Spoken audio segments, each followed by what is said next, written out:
contre la pauvreté et contre les disparités. Enfin, je voudrais au plan international maintenant, pour revenir à ce que Emmanuel a dit, il nous faut une humanité commune, il nous faut travailler vers des plateformes communes. Moi, je suis tout à fait confiant que nous pouvons partager des valeurs. Je ne suis pas dans du scepticisme. Seulement, nous avons besoin aussi d'étendre le spectre de la discussion, de tenir compte des réalités des uns et des autres pour bâtir des valeurs communes. C'est tout à fait possible et ça demande simplement, comme je l'ai dit tantôt, qu'il y ait non seulement de l'humilité, en sachant que nous n'avons pas forcément les mêmes valeurs. C'est évident. Moi, je suis africain, vous êtes européen, on n'est pas les mêmes. Mais on peut partager certaines valeurs. On est différents.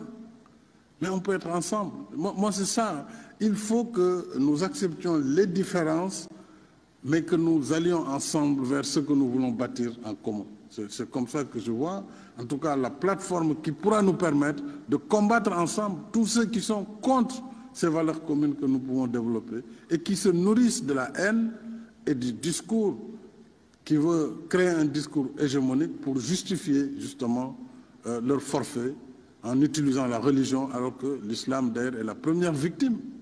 Puisque venez trouver des gens en train de prier dans une mosquée, vous mettez une bombe pour les tuer, on ne peut pas appeler ça de l'islam.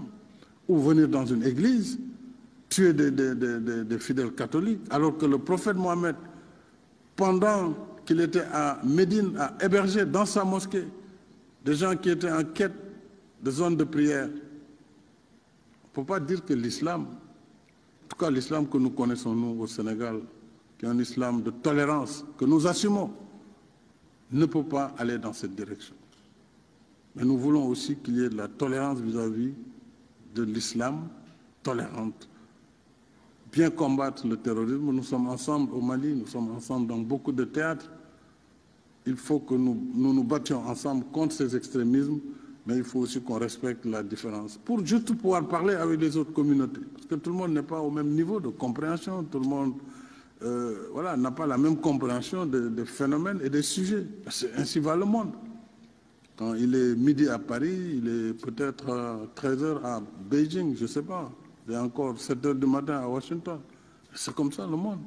De la même façon, les gens sont différents. Ils ne sont pas les mêmes.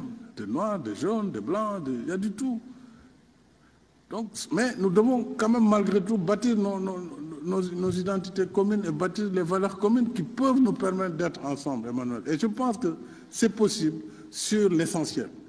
Sur la démocratie, sur les droits de l'homme, tout le monde est d'accord qu'il faut respecter l'intégrité physique des personnes, qu'il faut respecter les droits des êtres humains, il faut respecter les lois de la démocratie, etc., etc. Tenons compte simplement sur d'autres sujets de ce que chaque État est, de comment il réagit et de comment ces populations peuvent réagir. Mais je reste en tout cas très optimiste sur l'avenir du monde. Seulement, il y a des parties du monde qui n'étaient pas là en 1945, parce qu'elles étaient sous colonie. Et nous n'étions pas là quand on formait les Nations Unies. Donc les règles qui sont là, qui gouvernent les Nations Unies, ne sont pas dans notre intérêt. C'est ça, objectivement. Toute l'Afrique, 54 États, aucun n'est membre du Conseil, membre permanent du Conseil de sécurité. Mais c'est une injustice. Aucun. Alors que l'essentiel de l'agenda, c'est l'Afrique. Les conflits en Afrique, les maladies, le terrorisme en Afrique, on n'est pas présent. Bon, on fait des rotations, chacun 2 ans, etc. Ce n'est pas juste.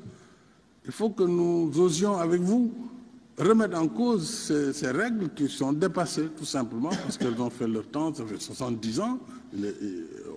Peut-être l'humanité faisait 2 milliards, 3 milliards. Aujourd'hui, nous sommes 7 milliards. Il y a plus de 2 milliards, 5 milliards qui n'ont aucune représentation. Au Fonds monétaire, la directrice générale vient de le dire.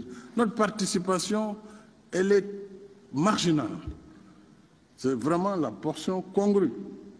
Parce qu'au moment de contribuer, nous n'avons pas les moyens de contribuer. Pour autant, je salue l'idée d'Emmanuel et de Charles, qui consiste à dire les pays qui peuvent se passer de ces ressources, parce qu'ils ont d'autres capacités, peuvent permettre que leurs droits de tirage spéciaux puissent servir, comme dans une mutuelle, à aider les autres qui en ont aujourd'hui besoin. Et c'est ça l'inclusion, la solidarité. En tout cas, je voudrais m'arrêter là pour accompagner et saluer vraiment cette réflexion que le Forum de Paris sur la paix nous permet d'avoir et de bâtir ensemble un avenir radieux dans la solidarité et dans l'inclusion. Merci, Président. Merci, cher Macky. Je vais donner la parole maintenant.